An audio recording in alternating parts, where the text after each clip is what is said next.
MACC detains former Johor MP over bribery involving 230,000 ringgit. 5 family members killed in Kuala Nerus crash.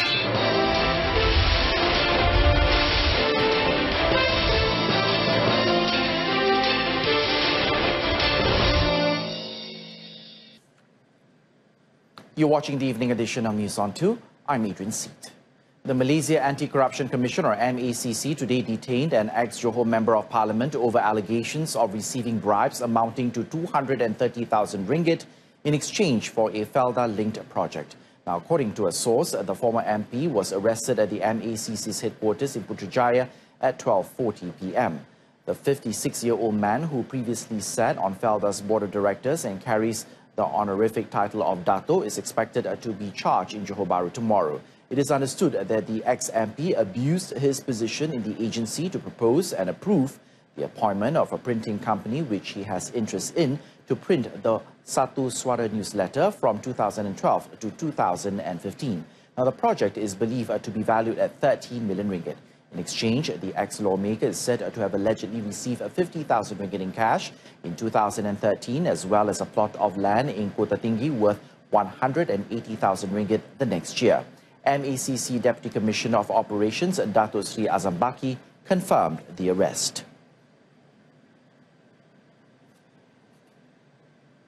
Premise owners who built structures on government-owned land in Kuala Lumpur have been urged to hold a discussion with the Kuala Lumpur City Hall, or DBKL, to find the best solution to prevent the demolition of the premises by the authorities. Federal Territories Minister Khalid Abdul Samad said the ministry is currently looking into all DBKL-approved construction projects in Kuala Lumpur. Semi-legal in a way, but they are on government land. It should never have happened, but it had. Yeah? So this is where we are taking each case on a case-by-case basis, and there's no standard approach lah. So if there are owners of structures who realize that they've built on government land, don't wait for me to hold a PC. Come and see me or the Datuk Bandar DBKL and tell us your story. Then we discuss and we try to find a solution which is acceptable to both parties. Khalid said this to reporters after launching the anti-litter Give Your Litter a Lift Home campaign in Sri Kembangan, Selangor today. The ministry's office had earlier lodged a report to the Malaysian Anti-Corruption Commission in connection with the demolition of structures on 2 government lots at Medan Imbi, Bukit Bintang in Kuala Lumpur. The report was made to enable the Commission to investigate if there was an element of misconduct and abuse of power in granting planning permission to build a permanent structure on the land.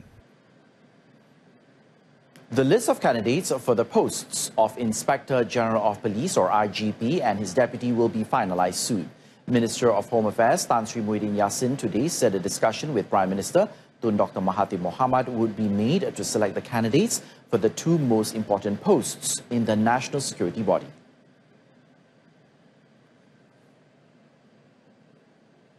Kita akan putuskan nanti pengganti bagi kedua-dua jawatan penting dalam polis. InsyaAllah saya akan bincang dengan Yang Amat Berhormat Perdana Menteri dalam tempoh yang dekat, kerana tempoh untuk bersara pun sudah hampir tiba. Jadi dia akan diputuskan dalam tempoh yang tidak berapa lama lagi, insyaAllah. Tan Sri Muhyiddin said this at a press conference after holding a series of meetings with the leadership of the Hulu Langat Bersatu, village leaders and heads of district polling centres in Semenyih, Selangor. He also invited the family of the late Semenyih State Assemblyman Bakhtiar Muhammad Noor. IGP Tan Sri Muhammad Fuzi Harun and his deputy Tan Sri Nur Rashid Ibrahim, prior to this, was reported to be ending their respective service contracts in May. In the meantime, asked on the current drugs issue, Tan Sri Muhyiddin personally conceded that the problem was increasingly worrying. He said his ministry and the National Anti-Drug Agency have a specific continuous plan to tackle the problem. Meanwhile, Tan Sri Muhyiddin, who is also the Parti Pribumi Bersatu Malaysia or Bersatu president, said allegations that Pakatan Harapan does not stand to safeguard the Malay rights and protect Islam are absolutely false and incorrect. He said his missionary will increase the series of briefings to address the strategy that the opposition utilizes to deliberately distort certain issues in order to gain support in Semenyih. Untuk kita mendengar menjelaskan beberapa perkara yang telah berbangkit sebelum daripada ini yang diputar belitkan oleh pihak pembangkang seperti isu Melayu dan Islam, seolah-olah Pakatan Harapan tidak mempertahankan hak Melayu ataupun mengambil remeh masalah Islam. Ini adalah tuduhan palsu dan tidak betul, tetapi kita akan ambil kesempatan dalam perhari untuk menjelaskan lebih terperinci masalah PAS, masalah isu-isu yang telah kita tahu dihadapi oleh Barisan Nasional, masalah kebincangan waktu pentadbiran dahulu, berbagai-bagai masalah yang saya fikir rakyat tidak akan lupa. Jadi ini akan kita terangkan dengan sejelas-jelasnya. Tan Sri Muhyiddin added that Pakatan Harapan will take the opportunity to clear up the misconception during the Semenyih by-election. Demikian juga tentang kedudukan kita, hubungan dalam Pakatan Harapan, seperti hubungan kita dengan DAP. Orang bangkitkan seolah-olah DAP tak menyokong perjuangan kita ataupun tidak, DAP punya tindakan yang berbeza. Pandangan-pandangan sebegini diputar belikkan oleh pihak pembangkang supaya rakyat marah dengan kita, terutama orang Melayu dan sebagainya. Kita akan jelaskan. The National Anti-Drug Agency, or AADK, is drafting a new module which will be used to create drug prevention education programs aimed to educate youths, especially school children, to stay away from drugs. Now, this includes working together with the Education Ministry, Women, Family and Community Development Ministry, and the Youth and Sports Ministry. AADK Director General Dato' Sri Zulkifli Abdullah said although drug problems amongst school-going youths are still under control, efforts to curb drug abuse needs to be increased. Pelajar sekolah ni, kalau ikut kita punya statistik lah, 2014-2018, kita ada statistik yang kita kesan, AADK kesan, ada 115,000 lebih kurang. Itu yang kita punya, saya tak cakap yang campur dengan lain-lain. Daripada 115,000 tu, hanya yang membabitkan umur persekolahan, 13-18 adalah 3.2%. Daripada 115 tu, ada 3.2% membabitkan umur persekolahan. Program kita yang utama kalau nak berjaya, mestilah berjaya program pendidikan pencegahan. Jadi kita bersama-sama Kementerian Pendidikan, Kementerian Wanita, Kementerian Belia dan Sukan perlu ada satu kata kolaborasi yang kental lah. Tak boleh macam agensi tidak boleh berseorangan. Dato' Sri Zulkifli said that the new module will be implemented at several hot locations which are being identified to ensure its effectiveness.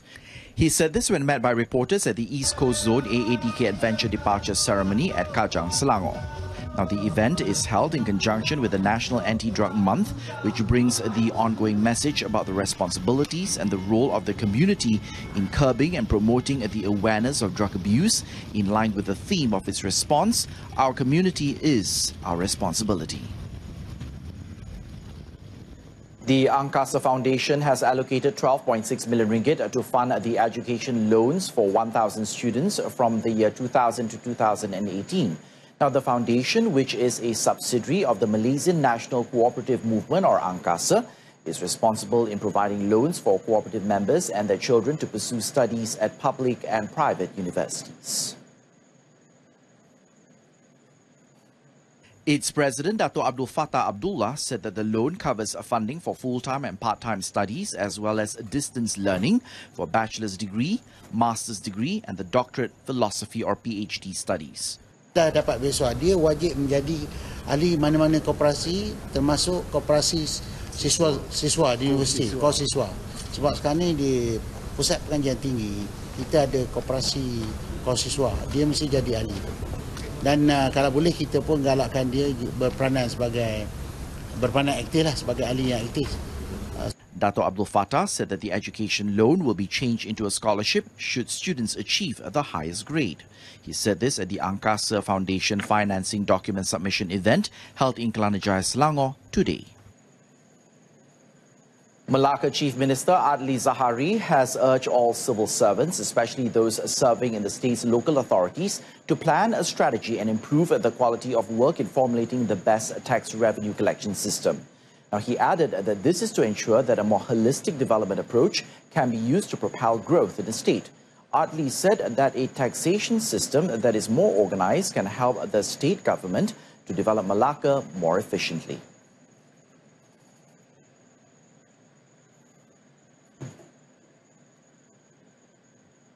Jadi proses untuk membangunkan negeri ini mesti dikemas kini.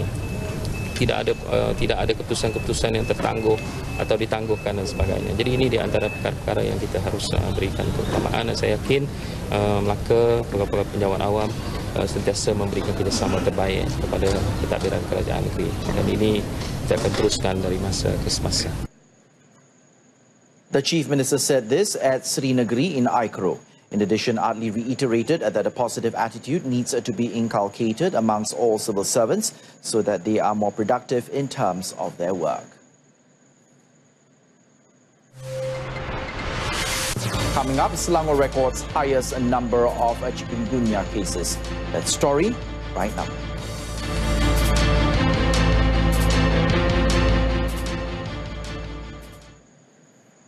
Five family members were killed while another was severely injured in an accident at Jalan Menggambang Leko at Bukit Rakit near Kuala Nerus in Terengganu early this morning. Now, the victims who were killed in the 2:45 a.m. incident were husband and wife, Muhammad Khairul Lizam Yusof, 38, Nur Shahazlin Sharizam Saleh, 21, their 8-month-old child, Nur Khaira Aisha, 5-year-old Muhammad Nasrullah, 5, and 43-year-old Rozilawati Mustafa Razali.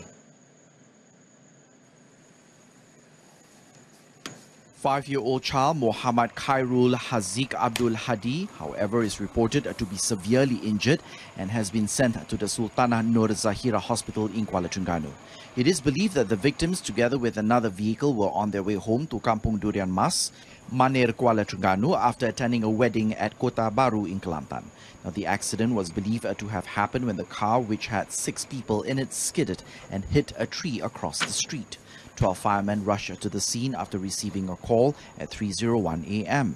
Setiba di tempat kejadian, didapati sebuah kenderaan terbabas dan melanggar sepohon pokok di sebelah jalan. Dan didapati terdapat 5 mangsa yang berada di dalam kenderaan dan 1 mangsa telah dikeluarkan oleh orang awam setibanya kita di lokasi kejadian. A trailer carrying nitric acid, which was being towed, overturned at kilometer 270.5 northbound on the North-South Expressway near the Seremban Rest and Recreation area today. Now, Seremban Fire Rescue Station head Muhammad Idris said the incident, which occurred at about 5 a.m., caused the acid in 2 tanks to leak. According to Muhammad, the trailer broke down and was being towed by a tow truck. But the rope used to tow the trailer broke loose, causing the trailer to overturn. He said 35 tanks of nitric acid fell and 2 of the tanks cracked, causing the nitric acid to spill on the road. Muhammad said the station was informed of the incident at 5:09 a.m., following which a team of 12 officers and members of the Seremban Fire and Rescue Station and the Hazardous Material or HAZMAT unit was sent to the location. The HAZMAT team took about 2 hours to clear the road of the acid, he said, adding that the incident did not involve any casualties and the case has been handed over to the Department of Environment for further action. 17 individuals suspected of being involved in unlicensed betting activities on horse racing were arrested in a restaurant in Taman Skudai Baru, Skudai in Johor yesterday during an operation dubbed Ops Limau. Now, 16 men, including 13 players and 2 local women who were arrested, were aged between 21 and 63 years old. Johor Criminal Investigative Department Head SAC Mat Yusof Ahmad, in a statement today, said all those arrested comprise of players, the organizer and the owner of the premises. Amongst the items seized were 22,375 ringgit in cash, 2 laptops and betting slips. The case is now being investigated under Section 4, Subsection 1B of the Common Gaming House Act, Section 3, Subsection 6 of the Betting Act 1953 and Section 6, Subsection 1 of the Betting Act 1954. Now, police last night arrested a man believed to be a member of the 360 gang at Taman Perwira in Klang, Johor. The man in his late 20s has admitted to have joined the gang since he was 16 years old. Johor Criminal Investigation Department Chief Senior Assistant Commissioner Mat Yusof Ahmad said the authorities found Sanskrit Om and the numbers 360 tattooed on the suspect's right hand. Further investigation found that the suspect had 7 prior records involving robbery, causing bodily injury and drug-related offences. The suspect is currently under remand for 3 days until 11th of February to facilitate investigations under Section 43 of the Societies Act 1966. A total of 39 chikungunya cases have been reported in the country since January until the 7th of February this year, with Selangor recording the highest number of cases, totaling 23. Health Director General Dato Dr. Nur Hisham Abdullah said Malacca recorded the second highest number of cases, totaling 9, followed by Kelantan with 6 and Perlis with 1.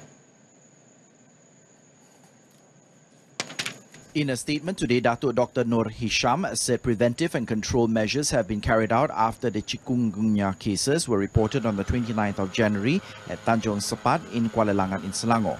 Regarding the 23 cases recorded in Selangor, he said they involved outpatients with no deaths reported. He advised those with chikungunya-related symptoms such as a fever, rashes, body aches and severe joint pain to seek medical treatment. According to Dato Dr. Nur Hisham, up to the 7th of February, fogging has been conducted at 1,740 houses in Tanjung Sepat, as well as gotong royong activities. He advised the public to ensure the cleanliness of their surroundings and also to keep their surroundings free of mosquito breeding grounds. Coming up in sports, JDT trounced Kuala Lumpur 4-1 to go top of Super League table.